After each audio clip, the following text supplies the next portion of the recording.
Hey y'all, just want to come in here and give some thoughts following the Georgia game uh, this past Saturday, and just the outlook of the program right now. Really, with some of the things we're hearing being reported, Desmond Howard, and then the rumor mill otherwise, right? Like, I think it's a lot to digest.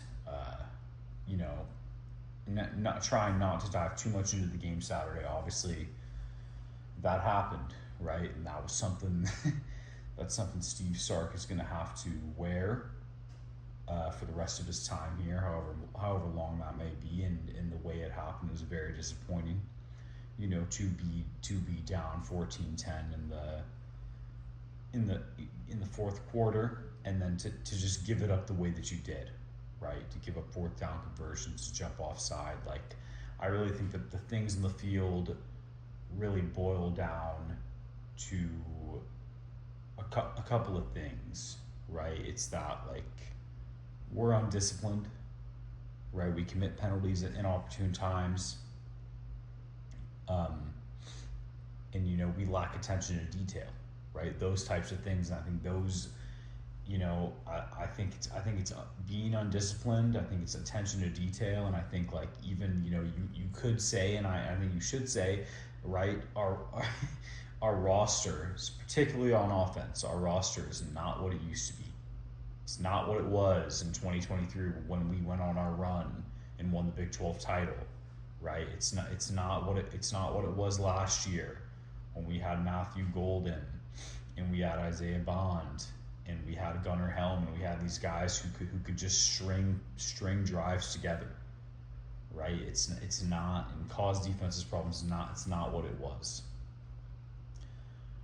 But then you hear, coming into early this week, you hear, coming into next week for the game against Arkansas, right? We should be, at this point, we should be looking to finish 9-3 and get to next season. But we hear these rumors again for the second time this season about Steve Sark, making plans to leave the program, or wanting to leave the program. And, like, that paired with what we're getting from him in the post game pressers is concerning.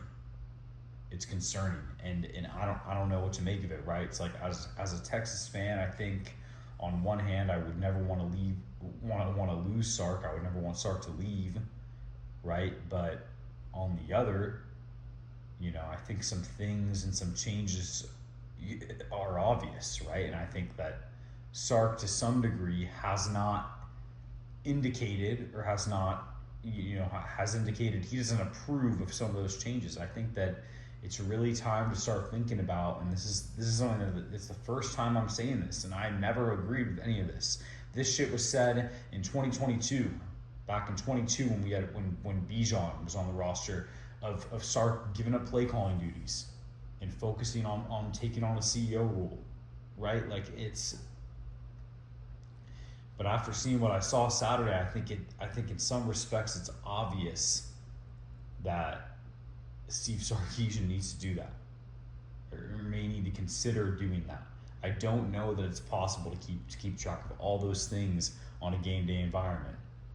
Fourth down game theory, player attention, from the macro perspective, player attention, clock management, just seeing the holistic picture of how a game is trending, how a game's going.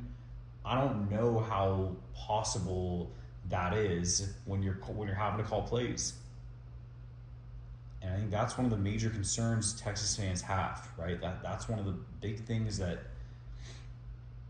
needs some mitigation. So to me, like, that part of it's obvious, but the fact that Coach Sark's been,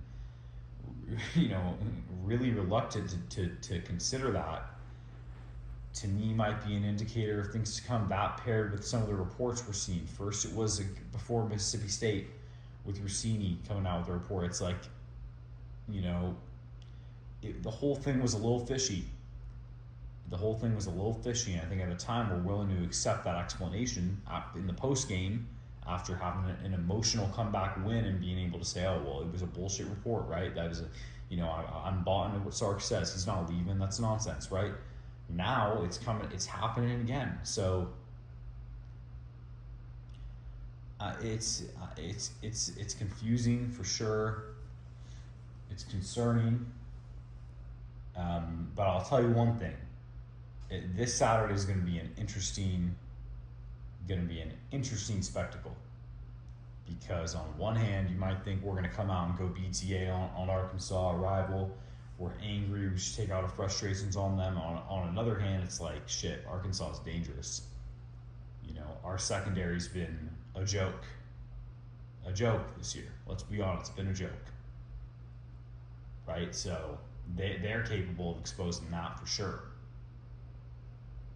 So to me, that's something that's very concerning.